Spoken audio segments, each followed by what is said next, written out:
Boa noite, pessoal. Aguardando um pedacinho aí pro pessoal entrar. Nossa live programada para as 8 horas.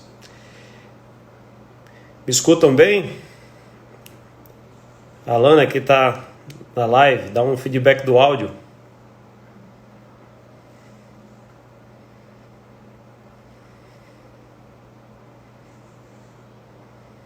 Ok, obrigado.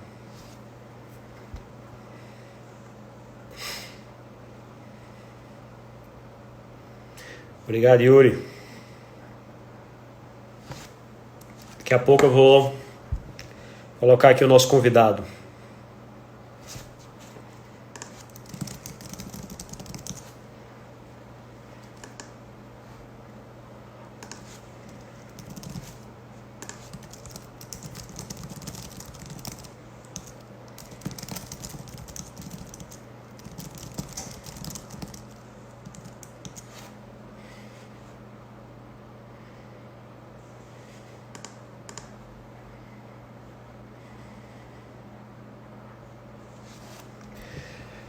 Boa noite a vocês que estão entrando. Em alguns instantes aqui iniciaremos.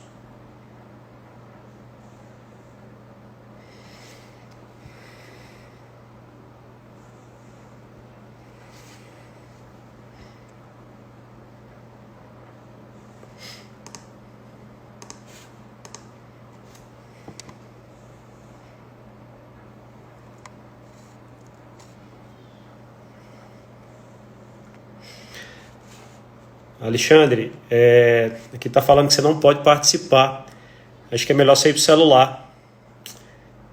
Opa, agora apareceu.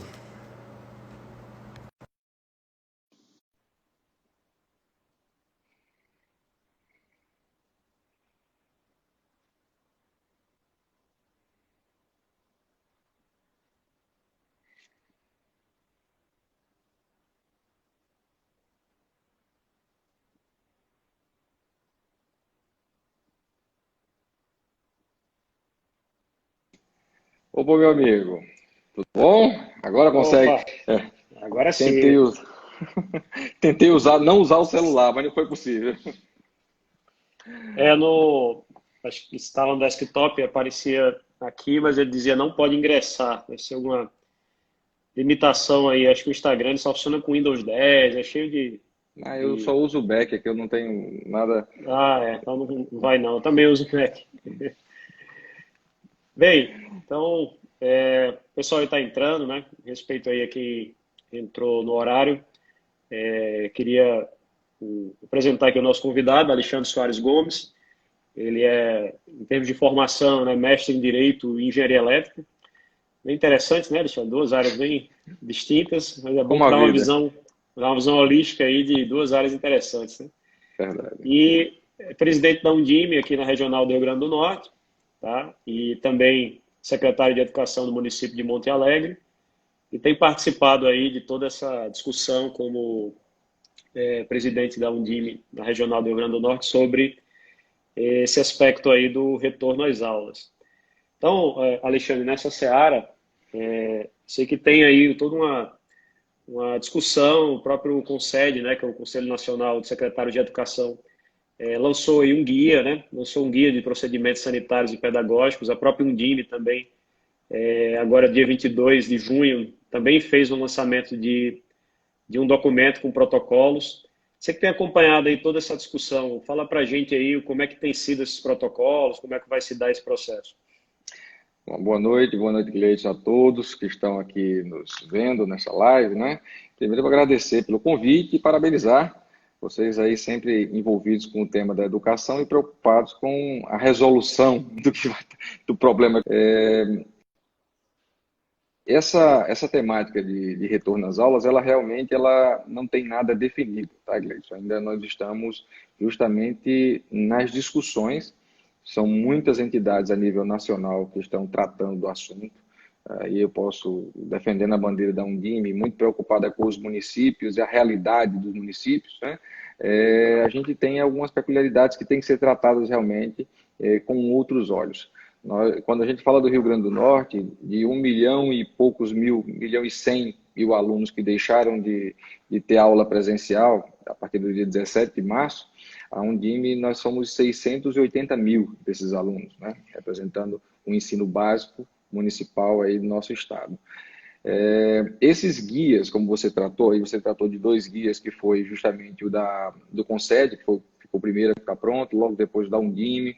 Existe um de educação infantil, e nós estamos dentro do conjunto da rede no Rio Grande do Norte, que aí envolve Undime, Secretaria de Estado, UNCME, o Sindicato das Escolas Particulares, Conselho Estadual da Educação, o ERN, todos esses órgãos relacionados à educação, estamos também na produção, em plena produção de onde levasse em consideração as peculiaridades do Rio Grande do Norte e tendo como base esse trabalho que já foi feito por esses outros órgãos. Né? Tá, mas se eu puder... Eu digo, esse do Concede, da Undime, o que é que eles trazem aí, já para quem não conhece, tem uma ideia de quais são essas orientações para um eventual retorno? Bom, primeiro a gente dividiu isso em eixos, esse estudo, tá? Ele está dividido em eixo cognitivo, tá? Que vai tratar nesse eixo cognitivo, ele trata a parte pedagógica, tá? Não é a mesma, nós temos que pensar que nós vamos receber alunos e profissionais fragilizados, vindo de um trauma muito forte, que foi essa ruptura na educação, e os problemas de saúde que eles tiveram em famílias, e até eles mesmos, né? Nós vamos ter que fazer uma avaliação diagnóstica, uma avaliação não punitiva, mas uma diagnóstica para saber em que ponto o aluno veio. Muitas redes conseguiram implementar algum tipo de ensino remoto, mas a gente não teve como validar a qualidade desse ensino. Então, o momento do retorno, de ter o aluno novamente, vai ser primeiramente para entender como ele está retornando. Tá? Isso no eixo cognitivo. Um eixo normativo, que aí vamos precisar muito da ajuda do Conselho Estadual da Educação, dos conselhos municipais, baseado nas regras que o Conselho Nacional está gerando. Pois a gente vai ter que encontrar uma solução para a questão da carga horária, da evolução, se vamos fazer isso em ciclos ou não. Se for em ciclos, que é inclusive uma das propostas que eu tenho levado com muito carinho, o professor Getúlio tem nos mostrado já da experiência dele com o IF, nós temos que entender que o Rio Grande do Norte não é uma ilha, e esses alunos que saírem daqui e que participam desse processo em ciclos, como as outras redes a nível nacional iriam ver dessa forma, então tem que ser uma pactuação feita em uma norma que o Conselho Nacional edite, para que tenha valor a nível nacional inteiro, né? E por um último eixo, eu conheço muito pouco, que é um eixo de biossegurança, né? Uma palavra que virou moda atualmente. Nós temos esses 2 documentos, eles tratam de uma forma bem forte e que nos deixa entender que a educação tem que trabalhar com outras áreas, ou seja, eu não tenho condições de dizer da área da saúde quais são os protocolos que levariam nossos alunos a ter mais segurança, com a assistência social, com a infraestrutura. Então, nós somos na verdade, esses documentos, eles tendem e eles pedem para que sejam criados alguns tipos de conselhos que são bem diversos, que tratam de várias áreas dentro da área pública, para poder compor um documento que possa atender à realidade da biossegurança. Tá? Uhum. E alguns estados, né, que já definiram alguma previsão de retorno, como São Paulo, como é que eles estabeleceram, o que é que você acha do que foi colocado lá? Os estados existem, na verdade, no nosso Brasil aí, bem grande, mas existem estados aqui próximos da gente, o Ceará e o Piauí, que já, inclusive, em uma live do Concede, em que o Dimi esteve presente também, e nós discutimos bastante, eles mostrando já em que ponto eles estavam, né? Veja só, a grande problemática que se tem é que todas as modificações propostas para que o aluno volte com segurança, porque não se trata só de dizer assim, ó, vai iniciar. Porque no momento que acontecer isso, muitos pais já declararam isso, inclusive em pesquisas, de que não vão mandar o aluno, porque eles têm medo. Então, a sensação de segurança ou a própria segurança, dita segurança, vai depender dos protocolos colocados nesses documentos e da execução desses protocolos, que é uma outra fase. Então, nós estamos numa fase de pensar quais seriam os protocolos possíveis e que dariam segurança ao aluno e à família dele. Depois disso batido, ou seja, avaliado por especialistas, nós vamos para a fase de implantação, ou seja, eu vou precisar criar colocar as regras que nós fizemos nos documentos na prática. E aí vai passar por uma coisa que no ensino público a gente fala, e também no particular também, recursos. Se nós estamos num momento tão frágil, de tanta perca de recursos na área pública e também para as particulares, como que nós vamos fazer para implantar essas modificações na educação? Então, essa é uma pergunta que todas as pessoas que têm alguma forma de gestão na educação têm se feito, tá? E eu até trouxe algumas coisas para compartilhar com vocês a respeito disso. Isso, nessa linha, né? Como é que você tem visto aí a iniciativa? Tem algumas iniciativas de projetos de lei que tratam especificamente dessa temática. Uns tratam mais de situação de se manter uma comissão nacional aí de retorno às aulas, mas outros especificamente trata do plano emergencial para a educação. Acho que entra nessa linha aí de recursos que você colocou, que é uma aprovação de 31 bilhões de reais para estados, municípios e Distrito Federal implantar essa medida. Como é que está essa proposta e isso vem para financiar especificamente o quê?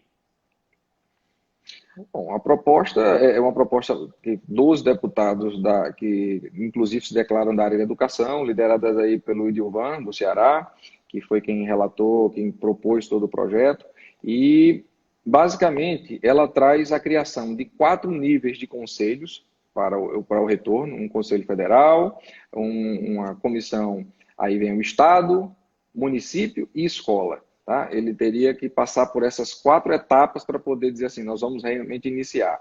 E que essa divisão, o que se diz, na verdade, vamos lá, eu vou tratar, para não ser um pouco retórico, para que nós saibamos como vem o Dia da Educação, através do Fundeb, é feito uma divisão todos os anos, que é o valor aluno-ano. Um valor que vai ser pago todos os anos, uma previsão de valor pago todos os anos por cada aluno em cada nível educacional. E cada um vai ser um valor diferente, vai ter um fator de ponderação diferente, para não ficar tão profundamente no assunto, dizer que um aluno pode ter valores diferentes que um município ou um estado pode receber por ele, de acordo com o nível educacional que ele faz parte.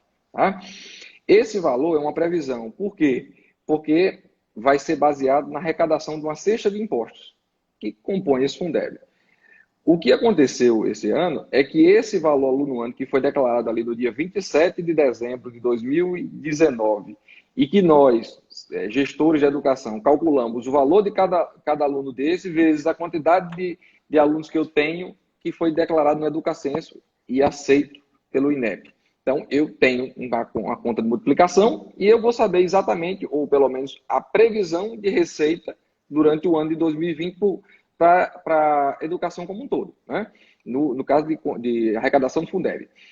Bom, o que está acontecendo nesse momento é que essa arrecadação ela não foi realizada. Eles não foram pagos porque diminuiu o poder econômico da população, as pessoas compraram menos, comprando menos, gerou menos impostos, existe menos arrecadação e menos repasse. E a previsão do governo federal do último mês é que nós chegássemos esse ano a ter 46 bilhões a menos repassados para o Fundeb. 46 bilhões a menos. Tá? Então, isso do Fundeb, como nós conhecemos, que tem valor até o final do ano. Tá? E o que ocorre? Com essa previsão, já ficou claro que muitos municípios não estão conseguindo nem pagar a folha de pagamento. A folha de professores efetivos que ele tinha ali já não conseguem mais pagar com essa queda de arrecadação que foi drástica. Então, o que foi sugerido, e vocês devem ter acompanhado, foi um pacote governamental de ajuda aos municípios e estados brasileiros, que era feita em 4 parcelas, mas que foi acordado naquele momento, essa ajuda financeira viria para tentar ajudar a saúde, para poder que os estados e municípios conseguissem fazer alguma coisa em relação à saúde. O problema que se sabe também é que as verbas constitucionais, elas quando são transferidas para os municípios e estados, elas têm umas cotas constitucionais também, ao qual a educação tem 25%. Então, tudo que vem de ajuda do governo, toda vez, os 25% vem para a educação. E ficou acordado com os líderes partidários no Congresso Nacional de que essa cota que veio nessas 4 parcelas, que nós já recebemos a primeira, já estamos indo para a segunda, não iria para a educação, e sim para a saúde, com o advento de, posteriormente, ser feito um novo acordo de uma transferência exclusiva para a educação. Esse momento já chegou, tá? Esse momento já chegou, já foi discutido, foi quando foi feita essa PL, tem o apoio do presidente do Congresso, e naquele momento não se deu, não foi possível chegar com o governo no acordo dos 46 bilhões que está previsto que nós venhamos a perder na educação.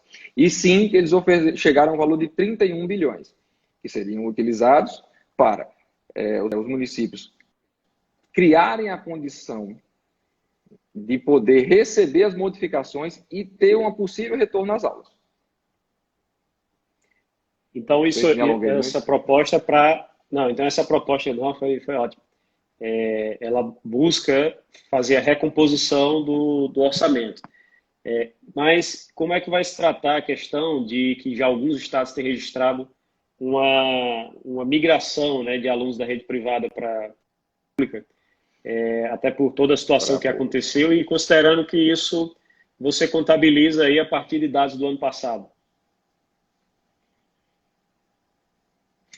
Perfeitamente. Então, nós vivemos uma ficção, né? Na verdade, nesse momento eu tenho brincado com alguns secretários que se nós voltássemos às aulas hoje com todos os alunos, provavelmente muitas redes não iam comportar nas salas de aula a quantidade de alunos que teriam, porque já estávamos bem exacerbados e com essa modificação, e que é legal, entenda, veja bem, não é possível que um município recuse a matrícula de um aluno que pede transferência da rede particular para o município, porque está na Constituição, está na LDB, nós universalizamos a educação pública e é dever do Estado promover essa vaga. Então, não há o que se discutir. Então, criar a vaga em tempo de pandemia é uma coisa, criar a vaga com o aluno indo à escola é outra.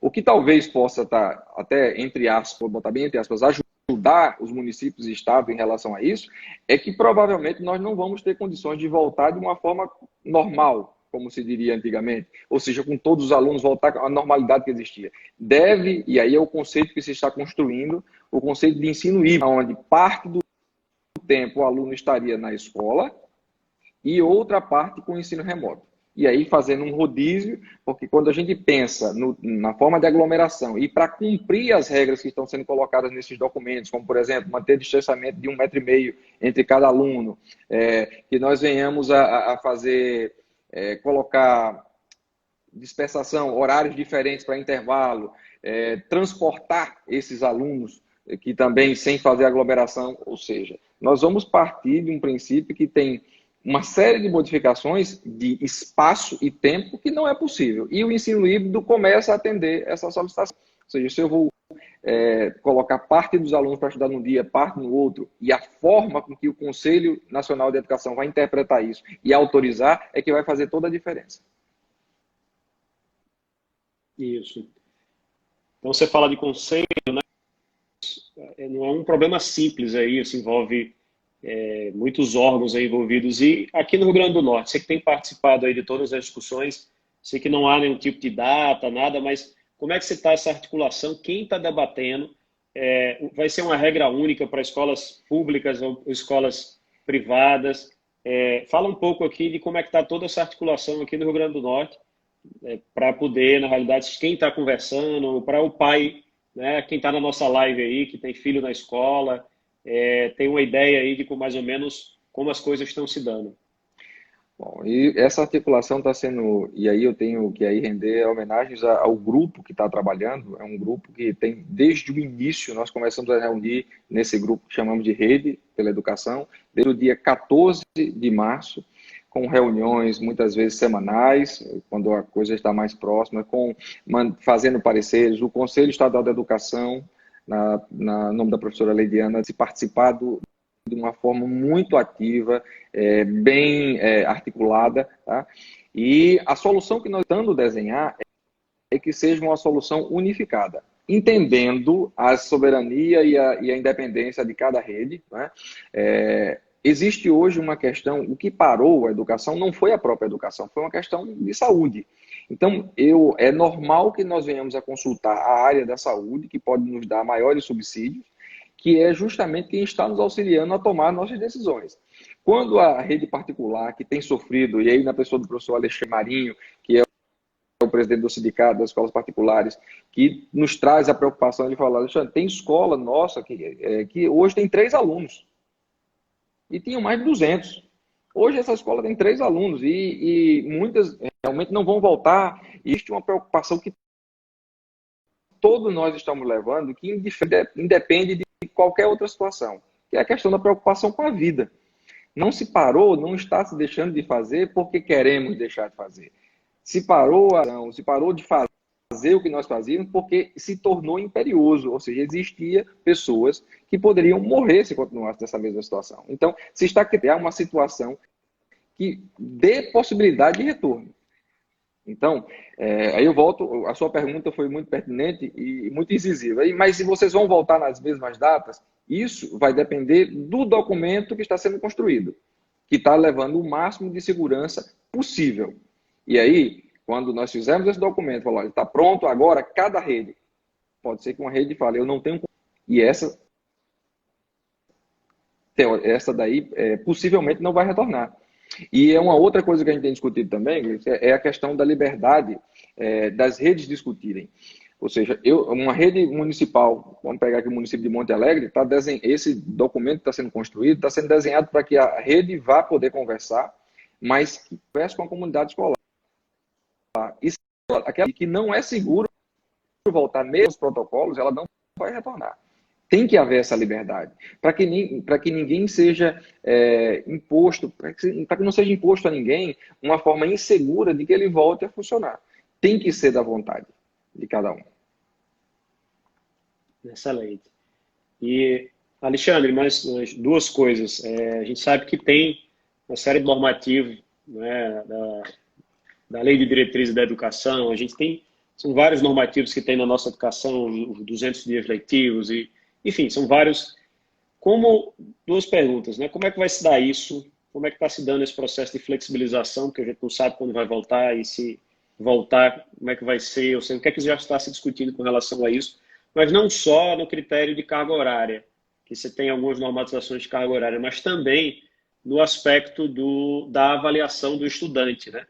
A avaliação do estudante que enfim, imagino que deve se passar por algum tipo de flexibilização. E também, outra pergunta, né, são 3 perguntas, para o pai que está com o filho na escola, fazendo, ou não na escola, né, mas acompanhando atividades online, como é que vai se dar essa questão dessa carga horária, o que é que tem se discutido aí para poder, na realidade, fazer algum tipo de aproveitamento ou não, tá? Explica para a gente mais aí isso. Bom, vamos lá. A resolução que está em vigor, a resolução do Conselho Nacional da Educação, trata de uma flexibilização de 20% das 800 horas. Tá? Ou seja, nós estamos falando de flexibilizar 160 horas por ensino remoto. Para os municípios, a Undime criou na verdade, nós temos uma plataforma, que é o Conviva, né, que pertence à Undime, e isso foi colocado a nível nacional para que os professores pudessem colocar os ensinos remotos, não de avaliação, porque ficou combinado que não faríamos nenhuma ação em época de ensino remoto, mas colocar aprendizado ou das experiências que os alunos estavam tendo para uma posterior ação assim,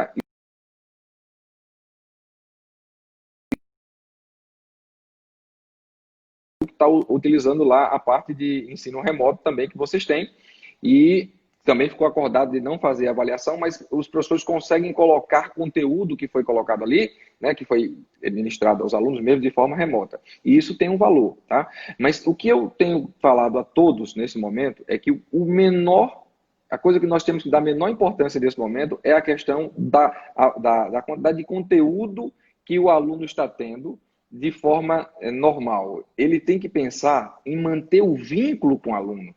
Porque, veja bem, nós estamos tendo, antes de um aluno, dele ser estudante, ele tem que ser aluno, ele tem que estar matriculado, ele tem que ir à escola, e no momento que a gente está, muitos deles já pensam em não voltar durante esse ano mais.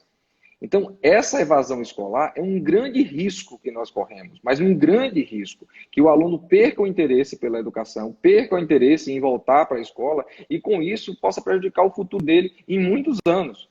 Então, nesse momento, o que a gente tem que preocupar é em criar, em flexibilizar as regras do que a gente tem dito como comum e corriqueiro, para poder trazer esse aluno de volta, quando ele voltar, como ele está, e não só do ponto de vista pedagógico e de conteúdo, e sim do conteúdo socioemocional. Como é que eles tiveram mais tempo em casa, eles tiveram mais tempo com as pessoas que muitas vezes poderiam provocar outras situações emocionais em relação a ele, eles tiveram uma nutrição menor.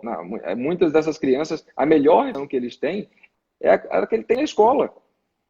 Por uma série de problemas como essas crianças vêm, eles têm que, no mínimo, ser avaliados de uma forma completamente diferente e serem abraçados, colocados de volta dentro desse seio escolar e, a partir daí, nós construirmos uma nova curva de aprendizado. É tudo que nós temos problemas, que nós vamos ter uma perca, mas, em compensação, a gente pode recuperar a educação, o que a gente não pode recuperar é a vida. Então, a gente tem que recebê-los de volta, eles têm que querer voltar, e quando voltarem, pode ter certeza, a educação vai estar pronta para poder recuperar também a parte pedagógica dele. Isso eu respondi a sua última pergunta, porque foram 3 e foram longas, mas assim, a sua segunda pergunta que você tratou foi o quê, meu amigo? Me ajude. Eu te perguntei sobre a flexibilização, você colocou para o nosso público dos 80%. Isso é o que sobre existe, a questão, tá? Isso é o que existe, exatamente. A gente não sabe o que vem. Te perguntei sobre as horas que estão sendo utilizadas agora, você já respondeu com a flexibilização e com a necessidade de ter o contato com a escola, que é o mais... acho que a questão da evasão, né? A evasão já é um problema grave e imagine a gente maximizar ele ainda mais. Então, você respondeu aí todas as minhas perguntas. Queria registrar, na realidade, aqui, o tanto de elogios aqui que você está recebendo. Ó. A secretário nota 10, né? Rapaz. Ou seja, você está aqui, secretário admirável. Então, aqui, rapaz, você está com um sucesso da audiência enorme aqui. Rapaz. Rapaz, amigo, deve ser você. Vamos fazer uma outra pergunta. Não especificamente, eu acho que a gente está tratando aqui, digamos assim, no retorno às aulas. Mas a pandemia não vai acabar, né? Tão cedo, eu acho que uma questão da vacina ainda vai demorar, tal. O que é que você vê, digamos, na volta, mas ainda em pandemia, o que é que você vê que desse processo todo assim, veio para ficar? Que acha que vai, independente de quando a gente normalizar a situação, a coisa veio para ficar? Amigo, aí eu vou puxar a brasa para nossa sardinha. Você sabe muito bem que eu tenho um ponto de vista da tecnologia, como você. Admiro o trabalho que você fez com uma empresa que veio desde uma incubadora, né, e tornando uma grande empresa hoje no estado e no Brasil. A tecnologia ela tem que estar aqui para ser utilizada. Quando eu brinco em tecnologia, eu dizia assim, a tecnologia veio eliminar um monte de problema e criar um tanto de outros. E vai ser sempre assim, porque a gente falou, olha, a utilização de aula remota, isso era um absurdo. Eu conversei com algumas pessoas agora do meu convívio e dizia assim, isso jamais vai funcionar, Alexandre, isso não vai funcionar, uma criança não vai querer ficar olhando para um computador. Eu falei, olha, então você não tem criança em casa, porque os meus querem ficar no computador, no celular, no tablet, o tempo inteiro. O que é difícil era que a gente não entendia, e muitas vezes não entendia, como colocar um conteúdo de qualidade dentro do computador ou do celular para as pessoas verem. E aí é onde está a chave do negócio. E é justamente esse impulso que estava faltando e que nesse momento a gente está tendo que aprender no meio do processo. Né? Nós temos aí uma série de professores que se diziam que nunca iam mexer com essa parte de tecnologia e hoje eu vejo dando show. Eu diria até são youtubers, né? Esse termo, todos que estão fazendo aulas fantásticas, utilizando muitos Digital recursos. influencer. E a gente está... essa tecnologia que nós... Digital, isso mesmo. Já tem tem umas professoras aqui, rapaz, que agora já tem essa questão de muitos seguidores no Instagram, tem um programa a mais, não se contentaram só com as aulas remotas que estavam previstas, que começaram a entender que os alunos têm outras necessidades e começaram a pensar de uma forma mais ampliada. Essa nós temos à nossa disposição hoje, ela é fantástica. E pensar, e aí eu posso, não sei se vai denotar um pouco a idade, mas na verdade, o primeiro contato que eu tive com um mundo que era de comunicação na tecnologia foi através de uma coisa chamada BS, que nada mais é o que antecedeu, né, a internet. E aqui em Natal nós tínhamos um grupo de 4 amigos. Você acessava e a PCI, época, a BBS? Diginet, que depois transformou, né? PCI, BBS, exatamente. A gente fez então nós somos colegas, rapaz. Pierre. Meu nickname era Gigahertz. Esse mundo de tecnologia. Gigahertz, ele Mariachi. E o pessoal, o Pierre tinha lá, trabalhava na Telerd na época e nos arrumou alguns modems, umas linhas telefônicas, que ninguém tinha linha telefônica, só através de consórcio, ou então tivesse muito dinheiro para comprar mais de uma linha. Mas a gente colocou alguns modems de 2.400 e aceitávamos as conexões e todo mundo se integrava. Naquela época, pensar que nós chegaríamos um dia a uma pandemia que não poderíamos sair de casa e que a nossa única salvação era a comunicação digital, era coisa inimaginável. Mas ali foi plantada uma semente. Quando eu fiz pós-graduações, e você provavelmente também fez, e muitos dos que nós estamos escutando, fazendo pós-graduação e trabalhando remotamente, de forma gratuita. Mas aí eu falo, bom, isso aí é falar de hoje. Antigamente, como o Getúlio me falou mesmo, eu fiz o curso de eletrônica básica por revista. Morava em Macau e fazia o curso de eletrônica básica. Eu, toda semana ia na banca de revista, comprava revista, fazia os exercícios, enviava, e ele, no final das contas, teve um diploma. E foi isso, nós estamos falando de 30, 35, 40 anos atrás, mas já existia, já falávamos de aula remota. E isso foi maximizado com o uso do potencial dos smartphones, com nossos tablets, notebook e etc. Porque agora nós podemos fazer isso em qualquer lugar. E nós não podemos mais abrir mão desse ganho que nós tivemos. Eu não digo que nós devemos ter aula híbrida e remota no período normal, mas nós podemos ampliar o conteúdo da produção que foi feita agora, ser reaproveitada e continuar nesse ciclo de produção de conteúdo digital. Não podemos mais abrir mão. Isso, de forma nenhuma, eu acho que seja possível. Excelente. Eu acho um ótimo ponto de vista. Eu gosto muito aí da história da Segunda Guerra Mundial, né? E foi um período extremamente, enfim, nebuloso para a humanidade, mas se você olha pela ótica positiva, foi um dos períodos onde mais se avançou. Então você olha, por exemplo, quanto a eletrônica, a invenção do radar, até o próprio motor a jato. Ou seja, foi um período ali que a humanidade estava passando por uma crise, mas o que se diz é o seguinte: a inovação ela nasce da dor, não é? Você quando tem alguma coisa, opa, ali eu quero ministrar, eu tenho que ministrar essa aula agora, então muitas vezes eu tenho aquela resistência que é natural do ser humano, né? A gente que trabalha com tecnologia sempre tem que estar rompendo resistências, porque o ser humano ele não tem a resistência pela tecnologia, ele tem resistência pelo novo. O normal ele quer se manter para fazer o que ele já está fazendo, e ele tem a resistência pelo novo. Então eu vejo que realmente nesse período de Covid, a tendência é que a gente tenha aí em poucos meses o que talvez a gente fosse demorar 5 anos, né? Nessa linha, Alexandre, você que é um cara que viaja muito aqui no Rio Grande do Norte, e uma coisa em escola pública que se reclama muito historicamente é a questão, mas também interior, né, é a questão da internet. Como é que está isso hoje, internet em escolas? Como é que está isso, internet, assim, para a democratização, eu digo, em Rio Grande do Norte, que é, digamos, sua área de atuação? Como é que você vê hoje a questão da inclusão digital das tanto escolas, mas para alunos e professores também com relação à internet disponibilizada? Bom, na verdade, nós falhamos em muitos momentos em conseguir criar essa condição de internet de forma generalizada, né? A gente sabe das dificuldades realmente de muitos municípios que um provedor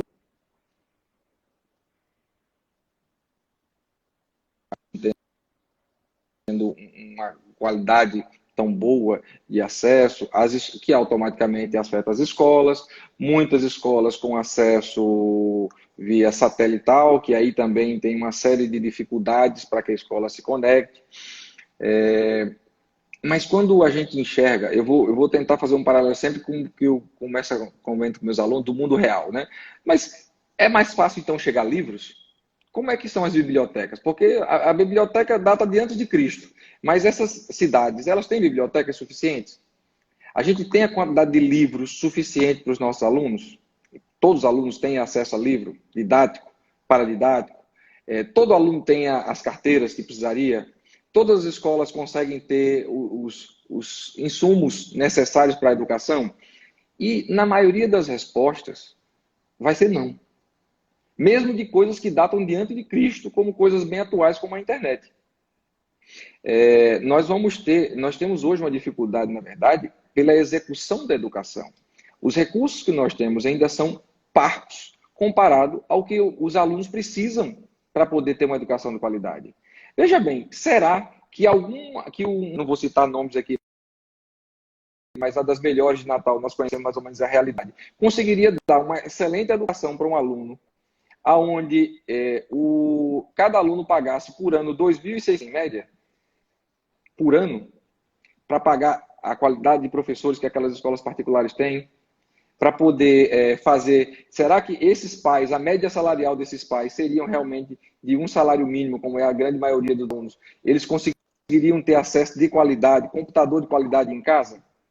Então, não tem como desatrelar a situação socioeconômica da realidade da educação de cada região. O nosso estado tem uma realidade socioeconômica muito alta, muitos pais de famílias que não têm a condição de ter uma limitação mínima e muitos deles colocam internet ou qualquer coisa que venha da área de tecnologia como sendo superficial.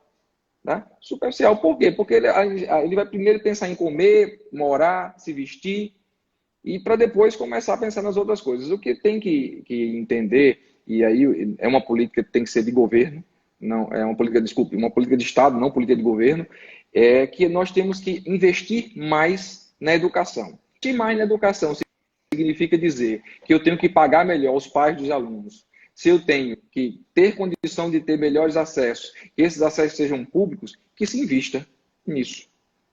Não adianta que eu tenha uma escola maravilhosa. Nesse momento, eu encontrei, conversando com um dono de uma escola particular, que ele falou, olha, não, mas eu tenho uma política de bolsa, feito. Os alunos estavam na melhor escola, lá eles têm condição de dar aula, não era nem remota, era EAD. Mas o aluno que tinha bolsa não tinha condições de acessar. Diferentemente de todos os coleguinhas da sala dele que tinham condição de, olha, o meu pai tem 2 computadores em casa, o tablet, 2 celulares, mas aquela criança que estava em realidade educacional excelente, mas a sociedade, a condição sócio dela, econômica, não é. E ela não tem como acompanhar os colegas. Então, eu tenho que ver a questão da educação de uma questão mais holística. Não adianta que eu crie condição para ter uma escola ideal em que o povo não tenha a condição de ser um povo ideal.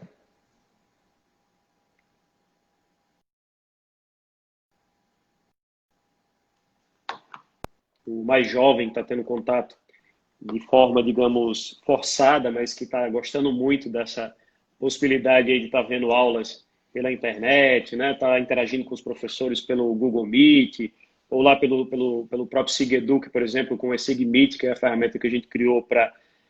isso pode se refletir em ganhos futuros, porque, por exemplo, se você olha no aspecto de evasão, que é um aspecto que eu já estudei muito, a evasão no ensino à distância, mesmo no privado, é superior a 30%. Então, talvez esse pessoal que agora, né, no futuro, for fazer um curso EAD, acho que ele vai voltar à normalidade, vai ser um ensino misto, mas acho que mais na frente, talvez isso gere a possibilidade de muito mais sucesso nos cursos à distância, porque ele já vivenciou isso na sua educação básica, ou talvez passe a vivenciar isso de forma mais constante, né? Então, talvez a gente veja esses ganhos lá para frente. Agora, a gente fala muito de como o professor está se transformando, do que é que o aluno está ganhando. Mas você veste mais de um chapéu, né? Ao mesmo tempo que você é professor, você também é secretário. O que é que você diria do secretário de educação pré e pós-Covid? O que é que esse cara, a figura do secretário de educação, eu digo municipal no seu caso, vai se transformar? Pelo menos 4 quilos mais magro, cabelos brancos. Olha, tem sido um esforço hercúleo e eu quero render homenagem a todos os secretários, porque alguns, inclusive, desistiram porque não tiveram condições de continuar. Manter os serviços funcionando quando eles não podem é uma das piores coisas que existe. Tá? Nós estamos vendo a realidade, quando nós vamos entregar os kits merenda para aquela população e você vê que realmente eles não tinham que comer. E você poder entregar uma quantidade de alimentação mínima, que é o que muitas vezes o recurso que vem é possível.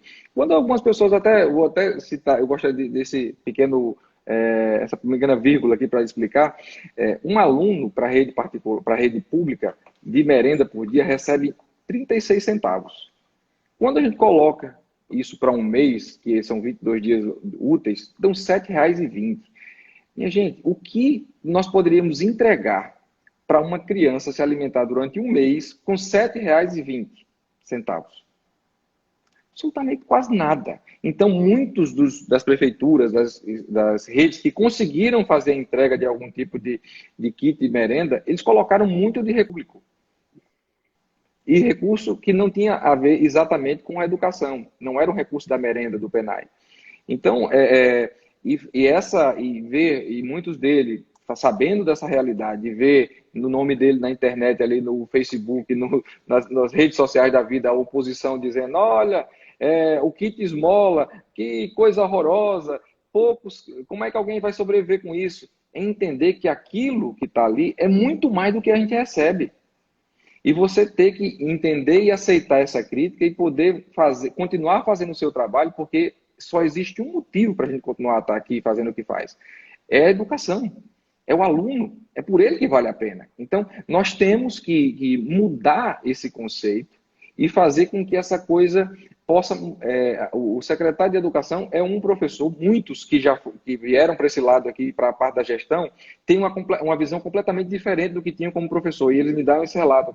Eu pensava uma coisa quando era professor. Quando eu vim para a gestão, eu vi que é outra completamente diferente. Quando sentou Hoje na se cadeira, faz milagre que se tem. E é o seu nome, e é o seu CPF.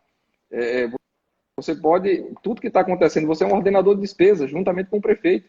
Então, tudo que está acontecendo é de sua responsabilidade. E eu tenho certeza, e eu conheço os secretários do Rio Grande do Norte, parabenizo, gosto, tenho amizade com cada um deles. Eu não atuava na área da educação anteriormente, pelo menos não na parte da gestão, mas hoje tenho um carinho assim imenso por todos eles e uma admiração muito grande, porque eu sei do que está acontecendo. Quando você me comentou da questão do aluno fica um determinado tempo e existe um abandono, eu vou trazer para uma área do... Você gosta de videogame, Cleiton? Gosto, faz Você um gosta de tempinho que eu não game? jogo, mas eu gosto. Porque a gente está sem tempo. Eu também sempre gostei. E eu gostava dos games que eram em rede, porque me traziam um movimento a mais. Quando eu estava jogando ali Counter-Strike, né, CS, eu acho que você jogou CS também. Joguei demais. Então, nós ficávamos muito tempo ligados no CS. Uma vez eu parei para pensar o seguinte, quando eu estava desenvolvendo projetos educacionais, o que faz uma criança, um aluno, que é o mesmo aluno nosso, ficar tanto tempo ligado em um game? Por que ele fica tanto tempo ligado no game e ele não aguenta ficar ligado no computador em uma aula ou vendo atividades educacionais? Porque, na verdade, o game foi feito em um ambiente, muitas vezes, que ele tem que raciocinar muito mais do que ele raciocina na aula dele. Quando você participava de algum tipo de RPG, que você tinha que interpretar, e que você tinha que tá aqui com o dicionário, muitos que não falavam inglês e tá ali decifrando palavras e tal, e fazia-se tudo isso. E por que eu não posso ter isso na educação? A forma de fazer a educação faz toda a diferença. Se aulas, e nós vemos isso, exemplos de professores que nenhum aluno perde a aula dele, seja ela virtual ou seja ela presencial. Porque o professor consegue transformar aquela aula num show, consegue usar a criatividade, consegue usar a imaginação, consegue cativar e fazer com que ele faça parte do processo. Aquele professor e esse tipo de aula é o que nós precisamos trazer, que eu garanto que nós não vamos ter essa evasão. Pelo contrário, vai ser como um videogame. O aluno vai querer ficar mais tempo lá dentro. Show de bola. Amigo, nós estamos aí chegando ao nosso tempo. Você que é uma pessoa extremamente positiva e criativa. Eu queria que você deixasse aí uma mensagem final aqui para a nossa audiência. Enfim, uma mensagem no seu tom, que é sempre positivo, para que a gente possa encerrar. Olha, eu posso dizer o seguinte: o homem, ele criou um mundo em que ficar junto é quase impossível hoje em dia. Na verdade, nós estamos sentindo saudade do abraço, do afago, do toque dos nossos colegas e seres humanos, né? Mas eu acho que ainda a humanidade ainda é boa.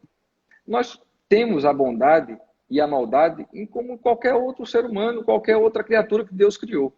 Agora a gente tem que fazer a coisa acontecer de uma forma positiva.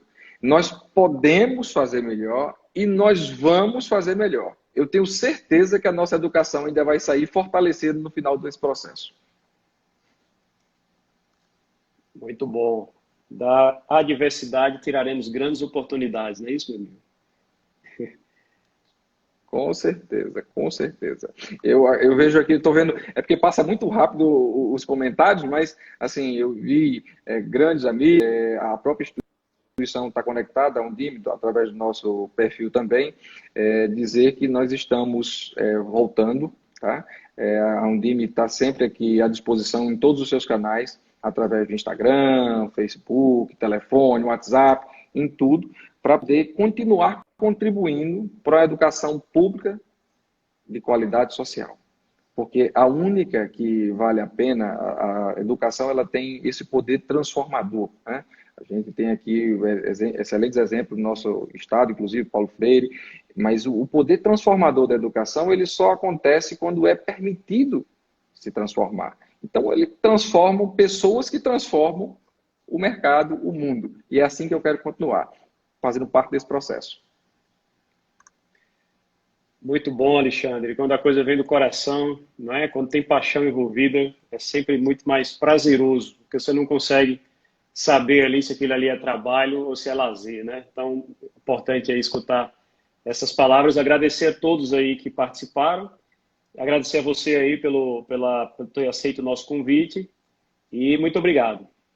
Obrigado você, agradeço a toda a sua equipe também que preparou esse momento. Sei que você, como empresário, teria outras atividades nesse momento e quis fazer essa mediação. Eu já tenho o maior carinho, na verdade, por você, nas viagens que nós fizemos, as conversas que tivemos, a admiração, pode ter certeza que existe em relação a você, ao seu trabalho e a todos que nos escutaram até o momento. Obrigado por terem permanecido conosco, né? E com tantos momentos que a gente está tendo, a gente criou até um temazinho, um dizer. A gente está de alma laivada, de tanta live que faz. Boa. É isso, meu amigo. Um abraço. Um forte abraço, meu amigo. Até mais. Boa noite a todos. Boa noite. Tchau, tchau.